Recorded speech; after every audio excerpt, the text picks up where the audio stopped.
오늘의 예언, 찬스트라다무스의 예언을 하겠습니다. 정청래 더불어민주당 의원 죽어도 탈당 안 한다. 그리고 민주당은 불교계에게 외면을 받을 것이다. 지금 이 정청래 의원이 촉발시킨 민주당과 불교계의 갈등이 점점 더 심각해지고 있습니다. 얼마 전에 윤호중 원내대표와 정청래 의원 포함한 민주당 현역 국회의원 수십 명이 이 108배를 했죠. 직접 이 조계종을 찾아가서 사죄의 의미를 담아 108배를 했는데요. 그 이후로 이 갈등이 조금 잦아지나 싶었는데 정청래 의원이 페북에다 또 폭탄을 투하합니다. 이핵관이 나를 찾아왔다. 이재명 핵심 관계자가 나를 찾아와서 불교계 민심 때문에 너무 힘드니 탈당해달라고 권유했다. 그런데 나는 내 사전에 탈당과 이혼은 없다고 말하면서 거부했다. 이러다 또 잘릴지 모른다. 공천. 뭐 이런 말을 했어요. 그런데 이 글 때문에 그나마 사그라들던 갈등이 더 불거진 측면이 있어요. 그래서 이름을 밝히지 않는 익명의 민주당 현역 의원은 언론 인터뷰를 통해서 정청래 의원이 아무래도 취중의 페이스북 쓴 것 같다.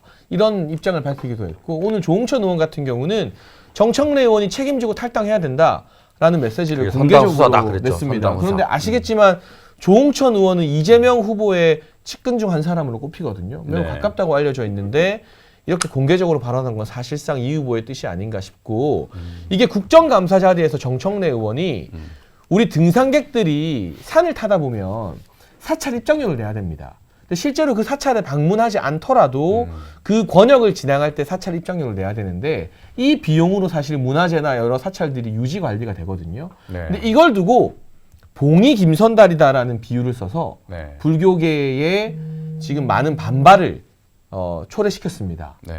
아무리 그래도 문제 제기를 할 수 있다 쳐도 봉이 김선달이라니요. 그런 표현 때문에 사죄를 해도 이 문제가 해결되지 않고 있고, 무엇보다 정청래 의원도 한 달 넘게 이걸 뭉개다가 뒤늦게 마지못해 사죄했다는 또 비판을 받고 있거든요. 그리고 기껏 윤호중 원내대표와 찾아가서 108배 했는데 막상 자신의 페이스북에는 이핵관이 나를 압박한다, 전혀 반성하는 태도를 안 보이고 있잖아요. 근데 사실 선거에서 저도 이번 큰 선거에 보니까 종교계가 굉장히 중요한 유권자층입니다. 이 중요하죠. 종교계의 민심이 어디로 향하느냐에 따라서 수십만 수백만 표가 왔다 갔다 할 수 있어서 참 균등하게 공평하게 이 종교계를 잘 모셔야 되는 게 모든 후보들 그리고 선대위 선대본의 숙명이나 다름없는데 완전히 불교계에게 찍혀버렸어요. 그래서 처음에 불교계가 요구했던 건 정청래 의원의 탈당 정도였던 것 같습니다. 지금 분위기를 보니까 정청래 의원 탈당만으로는 불교계의 화가 가라앉지 않을 것 같고요. 엎친 데 덕친 격으로 이재명 후보 강도 높게 지지하는 시민단체들이, 이 시민 세력들이 조계종 찾아가서 항의 시위했습니다. 뭐 정치 승려 물러나라. 이 갈등의 기름에 막 불에 막 기름을 붓고 있죠. 시민단체하고 불교계하고 또 이제 붙는 거예요? 근데 이 시민단체가 극성 이제 친 이재명 시민단체인 거죠. 그런 유튜버들 조직된 모임인 거고, 또 불교계에서는 민주당사 앞에서 이제 항의하는 집회를 준비하고 있다고 하는데, 이게 참 안타까운 일입니다. 정당과 종교계가 이렇게 대립하고 갈등하는 게. 그런데 이 같은 안타까운 갈등을 정청래 의원이 촉발시키고도 아무런 정치적 책임을 지지 않는다.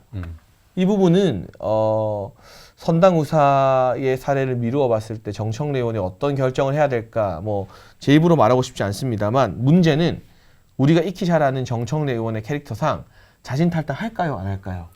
근데 그게 예언이에요? 본인이 안 한다고 그랬잖아요. 안 할 자기 거다. 사전에 압박이 더 탈당과 커져도. 이혼은 없다. 장해찬 씨가 불구하고 지금 너무 쉽게 살고 있어요. 그럼에도 불구하고 이게 무슨 예언이야? 나 지난주에 55만 한 사람이야.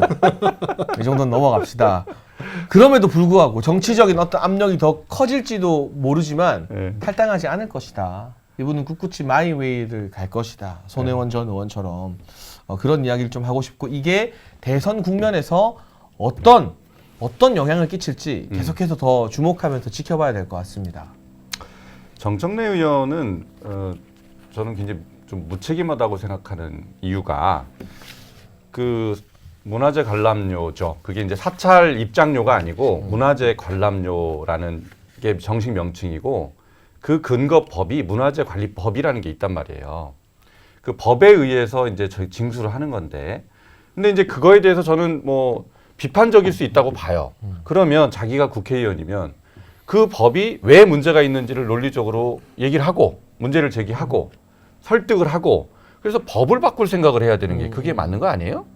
그런데 마치 그 사찰들이 뭐 근거도 없이 국민들 주머니를 털어가는 것처럼 그렇게 이제 그냥 일방적으로 비난을 했단 말이에요. 그러니까 그게 모르겠어요. 이제 입법권이 없는 일반 국민이라면 모르겠지만 자기가 법을 입법부에 있는 일원이잖아요. 그러면 법 개정을 정식으로 논의를 하고 공론화시키고 이렇게 할 수 있는 자격과 권한과 힘이 있잖아요. 근데 그걸 놔두고 그 불교계를 일방적으로 매도를 하니까 불교계들이 그 좌시할 수가 없었겠죠. 네, 그래서 저는 이것은 뭐 이게 감정 대립 이런 차원에서 볼 게 아니고 국회의원의 자기 본분을 망각하고 그냥 평론가처럼 평론을 해대는 그런 이제 평론가도 그렇게는 안 합니다. 아 그렇습니까? 네. 평론가들의 명예를 제가 훼손했군요.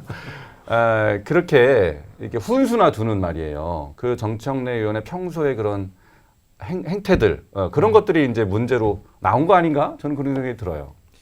네, 제가 그 의원이었으면 사실 이거는 국민들 중에 문제를 제기하는 사람들이 있으니까 뭐 있긴 정청래 있어요. 의원이 대변하려고 했겠죠. 근데 네. 국감에서 터뜨리기 전에 네.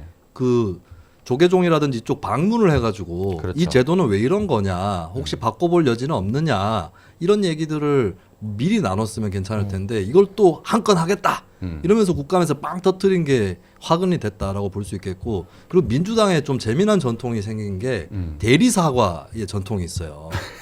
네, 요번에도 정청래 의원이 지금 부랴부랴 사과한다고 108배, 아이고 힘들게 108개 하기 전에 미리 좀 사과를 하시지 그랬어요. 이러다가 1800배, 1080배 하게 생겼어요, 진짜. 3000배 하게 생겼어요. 네.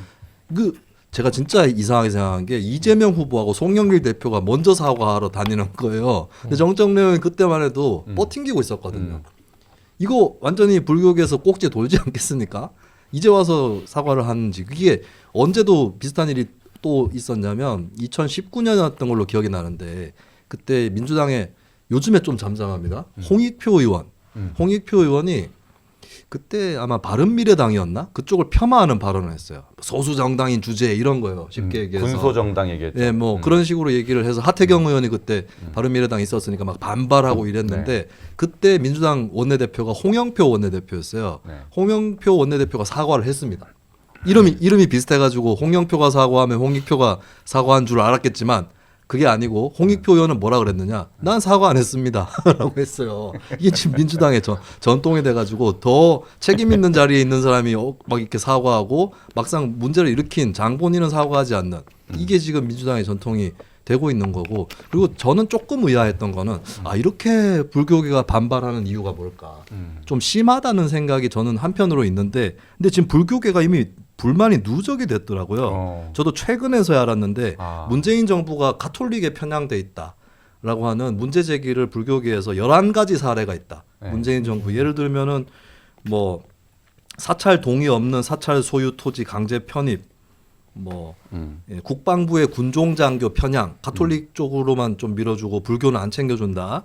뭐 그리고 예를 들면은 교황청은 막 2차례 예방하고 교황 면담 막 하고 또 해외 순방 나갈 때도 마지막 일정으로 성당 가는 거 끼워 넣는데 또 정상회담 때도 남북 정상회담 때도 가톨릭만 배려하고 이러는데 불교계에 굉장히 소홀하다라고 하는 11가지 정도의 사례를 이미 자료집 정도로 만들어 가지고 배포를 하고 알리고 있는 상황이거든요. 네. 이게 많이 쌓여 있다라고 하는 건데 이게 쌓였다가 터진 거군요. 그렇죠. 이번에. 네, 정청래 의원이 거기다가 이제 성냥불을 멋모르고 확 던져버린 거죠. 근데 이게 진짜 심각한 이유는 불교계가 과거에 국민의힘 계열하고 갈등한 적이 상당히 여러 번 있었습니다. 이명박 정부 때 초창기에 그랬던 적이 있고 또 뭐 박근혜 정부 때도 당시 민주노총 위원장 조계사에 있을 때 체포해가지고 또 그런 적이 있고 또 조금 근자에는 황교안 전 대표가 이제 본인이 개신교 워낙 투철하시다 보니까 합장을 안 했다가 네. 또 지탄을 받기도 했는데 그러니까 지금 불교계의 불만이 정파적인 게 아니다라는 거예요. 그러니까 불만이 있으면 어느 쪽에 대해서도 얘기를 해왔던 것이 불교계고 불교계의 뭐 신자들이 특정 정당이나 후보로 기울어져 있겠습니까? 다들 알아서 이렇게 찍으시는 건데 그럼에도 불구하고 불만이 굉장히 누적돼서 민주당이 주 타겟이 되고 있는 그 상황까지 온 거고 여기에 또 어리석게 달래가지고 갈 생각을 안 하고 지지자란 사람들이 또 조계종을 규탄한다. 이 집회를 해가지고 이거 집회하다가 결국에 대선 끝까지 가게 생겼다 이렇게 네. 보입니다. 야, 김수민 평론가 아주 정리 잘해줬네요.